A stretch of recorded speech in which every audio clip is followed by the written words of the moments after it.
Reunimos-nos 2 semanas depois para falar desse acontecido.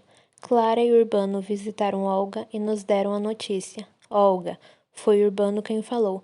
Veio aqui naquele sábado, acordou disposta no domingo.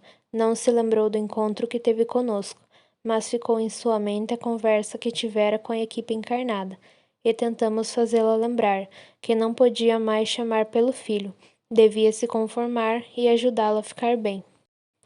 Foi à casa da vizinha, agradeceu-a e disse que ia ao encontro para o qual fora várias vezes convidada.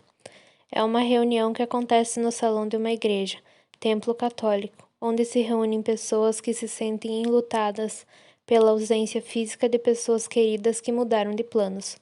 Olga foi às 15 horas e receberam-a com carinho e se sentiu à vontade. Ao escutar alguns relatos, uns consolando os outros, percebeu que não era somente ela que sofria. Como a tarde estava muito quente, foi convidada depois do encontro para tomar sorvetes. E ela foi. Nesse encontro, ela aceitou participar de outros. Eram à tarde, durante a semana. 2 vezes para fazer em tricô e crochê e outra para costurar. Olga apareceu no domingo, anestesiada, mas estava tranquila. Resolveu, com a ajuda da vizinha, se organizar. Percebi, opinou Clara, como é importante uma pessoa ter paciência com outra e escutá-la. Essa vizinha e amiga tem ajudado muito Olga. Como é importante um auxílio assim. Sei que por muitos afazeres nem sempre as pessoas têm tempo de visitar aqueles que estão com dificuldades. E às vezes eles estão por perto, na casa ao lado. Você tem razão, concordei. Deveríamos prestar atenção no próximo mais próximo. Mas temos muitos exemplos de solidariedade. Olga, Urbano retornou ao seu relato. Resolveu se organizar. Foi, na segunda-feira, ao antigo escritório do filho.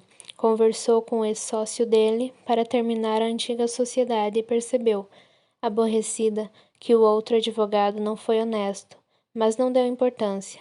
Pediu para acertar, queria que nada mais ficasse no nome do filho. Voltou para casa, quis chorar, mas lembrou do que escutara, pegou um livro que ganhara e se distraiu lendo. Veio aqui na segunda-feira e na terça-feira, ao atendimento fraterno e escutou da equipe muitos conselhos. Foi consolada. No trabalho de costura, soube que elas, as costureiras, faziam um bazar de roupas usadas. Com o dinheiro que arrecadavam, compravam tecidos para confeccionar roupas, mas elas também consertavam, quando preciso, as roupas usadas. Também com o dinheiro compravam cestas básicas e distribuíam nos bairros pobres. Clara a incentivou a fazer uma limpeza no seu roupeiro e de seu falecido marido. Ela a atendeu, deu as roupas dela de festas, percebeu que tinha muitos vestidos que não usaria mais. As costureiras ficaram contentes e a elogiaram. Ela se sentiu bem. 10 dias se passaram, porém, eu a irei ver algumas vezes e a continuarei incentivando. Nesses dias que ficamos, Clara e eu, horas com ela, deu tudo certo, deu tudo o que fora de seu esposo. Organizou documentos, foi a encontros, tem conversado, se distraído e dormido melhor. Aqui no atendimento fraterno foi aconselhada a ir ao médico. Foi e está tomando medicação. Penso que irá, quando se sentir mais forte, doar roupas do filho. Será que Olga pode recair e obsediar novamente o filho? Eulália se preocupou. Não temos como saber, respondeu José.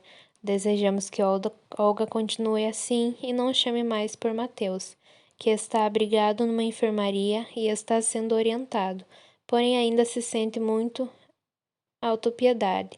Realmente não queria ter mudado de plano.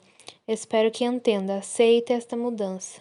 Ele é grato, entendeu que corria perigo por vagar e que se sentia muito infeliz quando, perturbado, esteve ao lado da mãe. Espero que não saia de novo sem permissão. O tempo é um precioso remédio, cura aos poucos as mais dolorosas perdas, e o auxílio que recebe o fará entender que o melhor é aceitar, porque não podemos depender de algo fora do nosso alcance para sermos felizes e para termos paz. E Clemente? Quis saber o Urbano. Visitei-o, informou José. Ele está tranquilo sabendo o que acontece com Olga e Mateus. Tem por objetivo aprender trabalhando e se melhorar.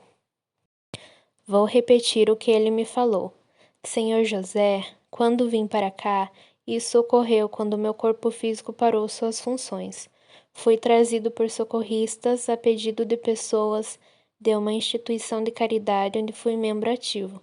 Fazia encarnado nessas instituições a contabilidade e contribuía com dinheiro. Nesse posto de socorro, enturmei-me, fiz amigos. Encontrei-me com 2 desencarnados que, como eu, participavam dessas atividades. Reconheci que fiz pouco diante do muito que estava recebendo. Ajudei e fui ajudado. Estava bem, como disse o Senhor, trabalhando e aprendendo. Saí sem permissão. O grupo continuou progredindo. Eu fiquei para trás. Faço uma comparação. Estava numa condução, num trem, ônibus, junto de pessoas afins, companheiros que seguiam uma programação. Eu desci, saí, eles continuaram. Sou grato por ter sido recebido de volta. Porém, fui eu que perdi o convívio dos companheiros de que gostava, daquele estudo que fazíamos. Eles não podem voltar para ficar comigo. Eu que tenho de me adaptar aos novos companheiros. Sei que meus ex-companheiros estão bem à minha frente. Perdi, senhor José, a oportunidade de estar com eles e de ter seguido em frente. Não quero perder de novo.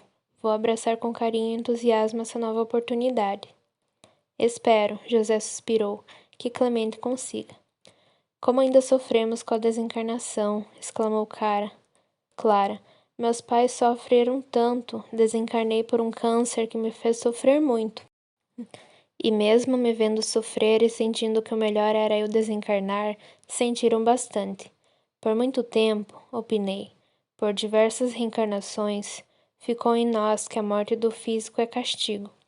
Tanto que mata-se para castigar, punir, por raiva, ódio, julgando mesmo que é algo muito ruim. Como a pena de morte é o castigo extremo para os criminosos cruéis. Agravou esse fato diversas crenças determinarem que depois da morte iremos para certos lugares, e pela eternidade, podendo nos separar de nossos afetos. Suavizaria muito a dor da separação, se todos acreditassem na desencarnação, que somente estaremos em planos diferentes, que pode se ausentar, mas não se separar. De fato, Huberto deu sua opinião. Grande é para muitos o sofrimento da morte física de pessoas queridas.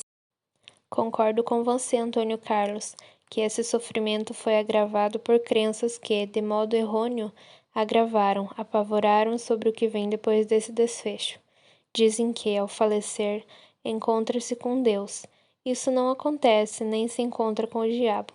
Muitos de fato se perturbam por não irem para o céu nem para o inferno, que não mudaram interiormente, continuam os mesmos, somente fizeram uma mudança de plano e nada é definitivo, porque ora estamos no plano espiritual, ora no plano físico, pela reencarnação. Realmente é uma mudança externa, de lugar, de modo de viver, porque a mudança interna somos nós que fazemos em nós mesmos, e sejamos tanto num plano como no outro. Continuamos e somos o mesmo que fomos. O que encontramos após essa viagem, mudança, depende do que fizermos. Irmos após a morte pela desencarnação para bons lugares, depende de nós. De fato, consola muito saber que somos sobreviventes do corpo carnal morto e que nem estaremos no céu de ociosidade, nem no inferno de dores, e que a caminhada rumo ao progresso continua. Somos eternos viajantes rumo ao infinito. Escutei Vera falar a Olga naquele sábado em que ela esteve aqui, contou Eulália. A senhora poderia ajudar Mateus, lhe mandando bons pensamentos, preces e amor, pois atitudes assim chegam a seu filho o ajudando. A senhora pode, consegue, sofrer por essa separação temporária com serenidade, tornando assim essa ausência mais suave. Não está separada de seu filho, estão somente vivendo em faixas vibratórias diferentes. É inevitável que a desencarnação de um ente querido cause sofrimento, que sintamos saudades de sua presença.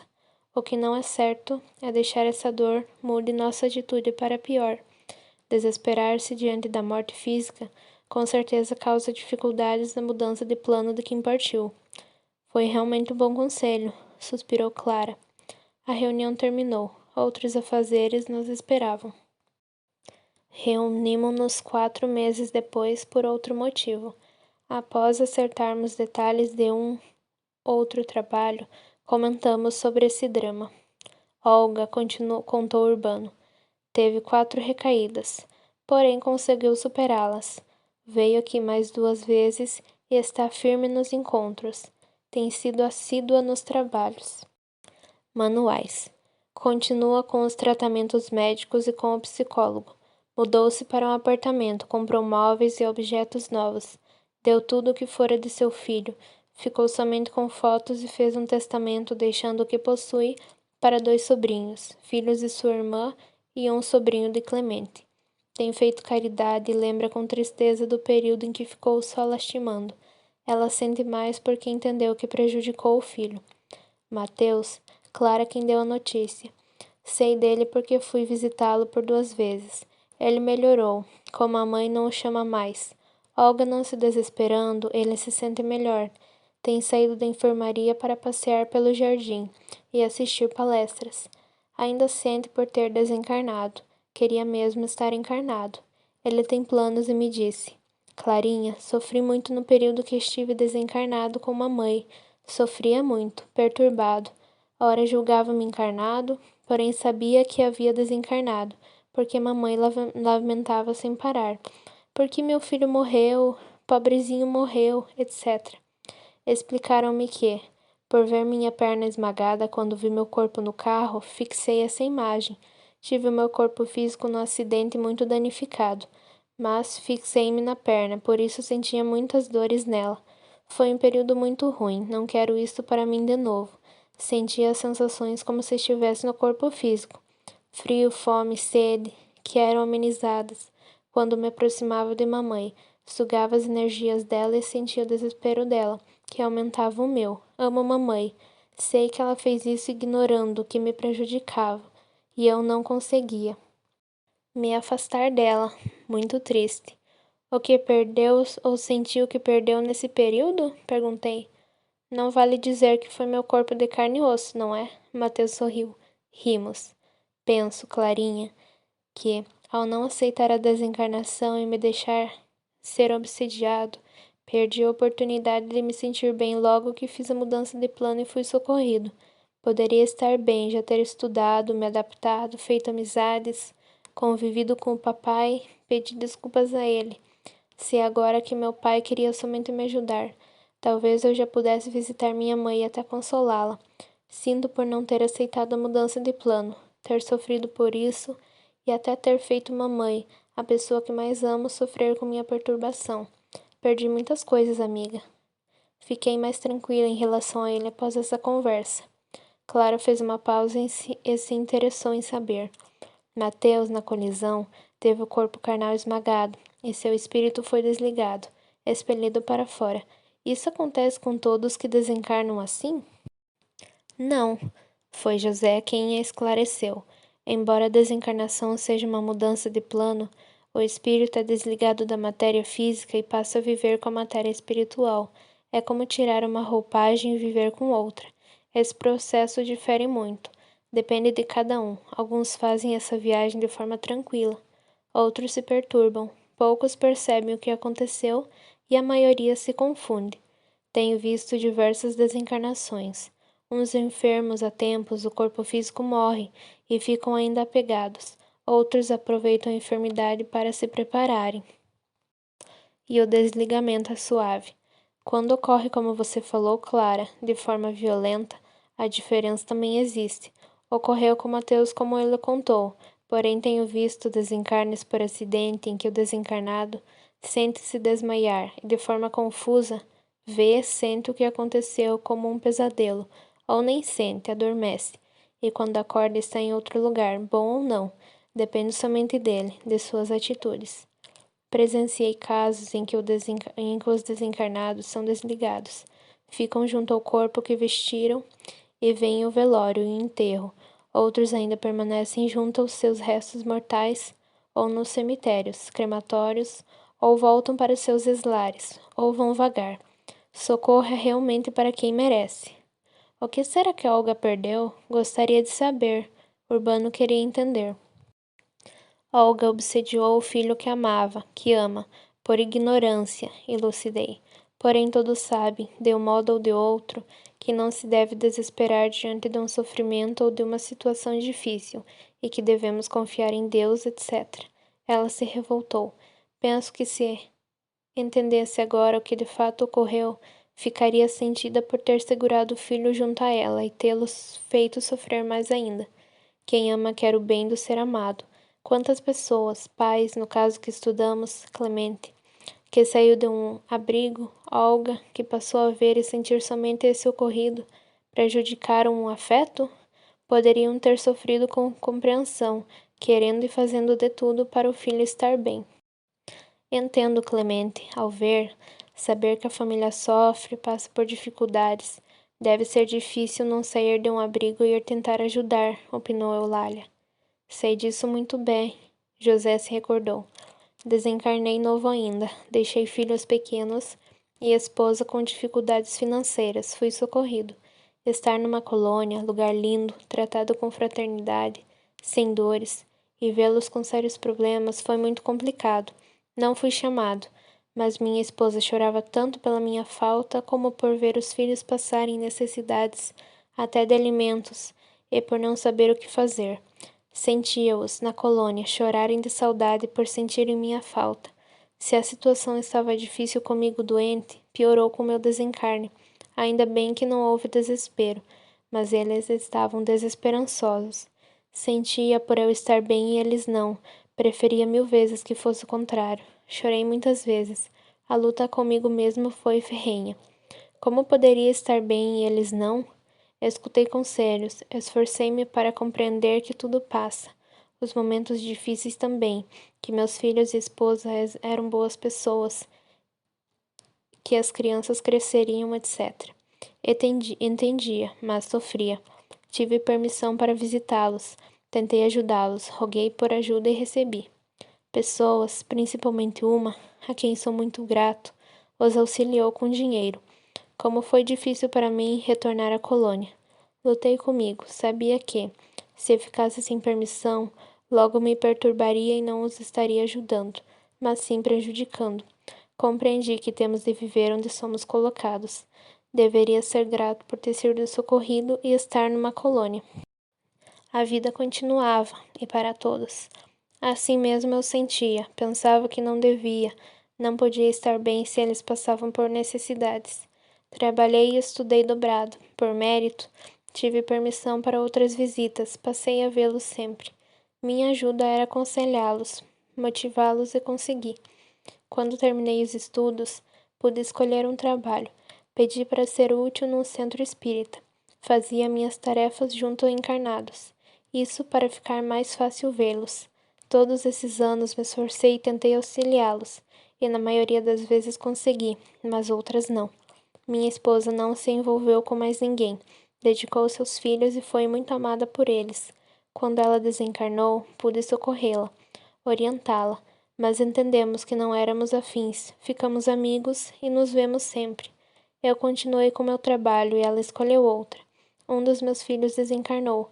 A mãe e eu o ajudamos. Meus filhos são boas pessoas, assim como meus netos. Como disse, vim trabalhar no centro espírita para poder ficar perto deles, mas amei tanto essa forma de servir que continuei. Quando esse centro espírita, Paz e Harmonia, foi fundado, a Vera me convidou para auxiliá-los. Aceitei e aqui estou. Puxa! Exclamou Clara. Perguntamos sempre o que se perdeu. A você pergunto, o que ganhou? Não perdi a oportunidade de um socorro, de me adaptar no plano espiritual. De fato, Clara, ganhei e aprendi que cada um tem o merecimento de ser socorrido ou não, com abundância de plano, que devemos aceitar o que nos foi apresentado. Sou grato por ter compreendido e ficado. Com certeza teria sido muito diferente para mim e para todos de minha família se tivesse fraquejado e ficado com eles. Perturbaria-me e prejudicaria a todos. A vocês, meus amigos, Confesso que não é fácil estar bem e ver, saber que o que amamos não estão. Emocionamo-nos ao escutar José. Urbano foi quem nos tirou da comoção. Sabem o que, Olga? Nos trabalhos manuais, bordou um tecido, fez um quadro e colocou na parede da sala? Uns galinhos de violetas e também bordou a frase: o amor permanece além do tempo e do espaço. Mais um caso resolvido, exclamou Clara. Concordamos com ela.